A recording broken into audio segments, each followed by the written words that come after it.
previously in my decluttering series.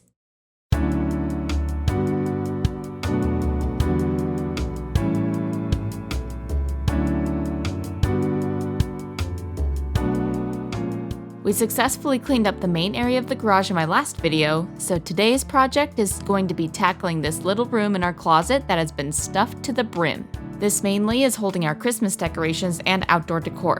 Besides weeding out old items we don't use anymore, we are going to use this time to find a better way to store the items that we want to keep, so let's waste no time and jump right into decluttering.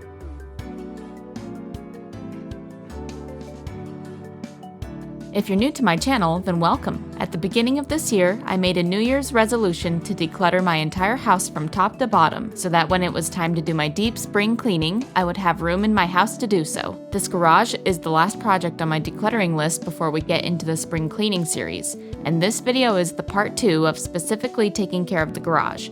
So if you haven't seen the part 1 yet, I've linked it above for you to check out. Besides cleaning motivation, I enjoy posting seasonally relevant content, my garden, and Bath & Body Works since I used to be a part-time manager there for about 5 years. If any of those topics spark your interest, then I encourage you to subscribe to my channel so that you won't miss any future videos.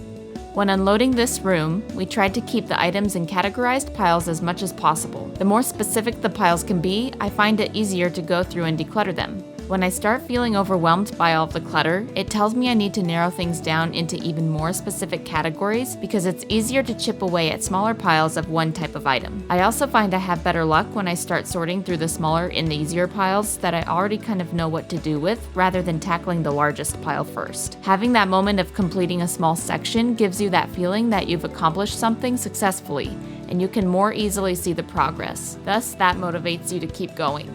It also helps me to save the larger categories for last because then you've created more space to work by getting the smaller projects out of the way first. I view the largest task for today is sorting my outdoor florals and putting them into labeled containers. Right now, they are all tangled up together and taking up a lot of space. I used to store the outdoor florals in large Bath & Body Works bags, but over time those rip. So thankfully I have these large Tupperware containers that I was able to free up in previous decluttering projects. I can store them in here, sorted by season. That way they can be better protected and have a lid on them to keep them better contained and stackable.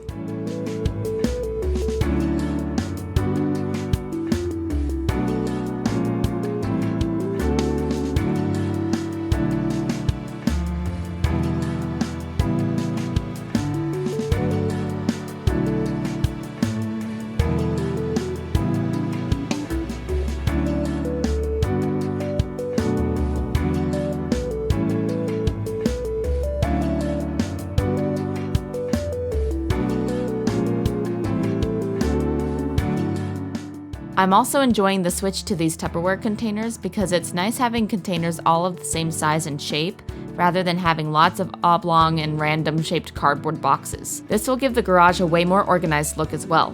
Now time to make some labels.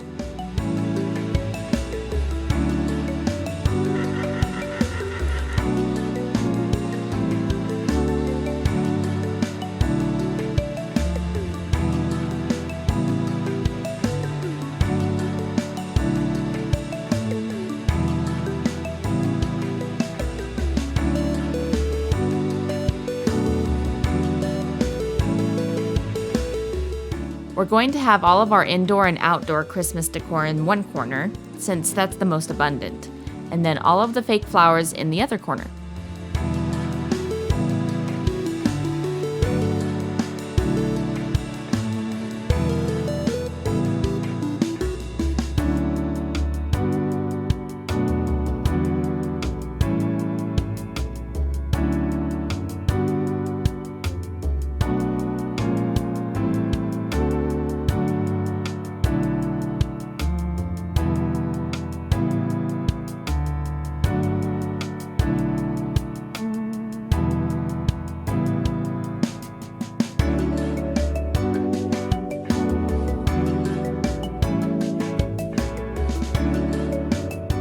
All of this stuff here is the going away pile, so now I just have to sort whether it can be donated or if it needs to be thrown away or recycled.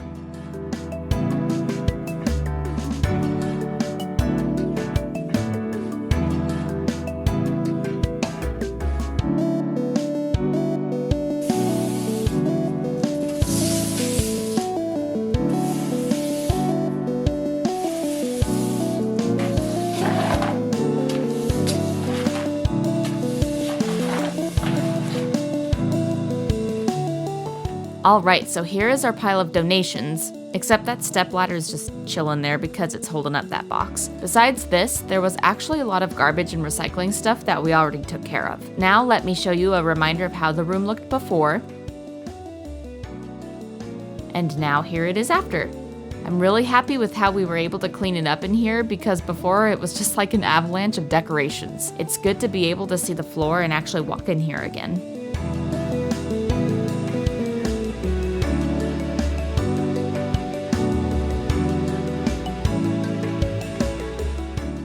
We aren't done yet with decluttering this garage though, as we still have a few cabinets and corners to sort through. Stay tuned and we will finish up decluttering this garage in my next video. See you then. Bye.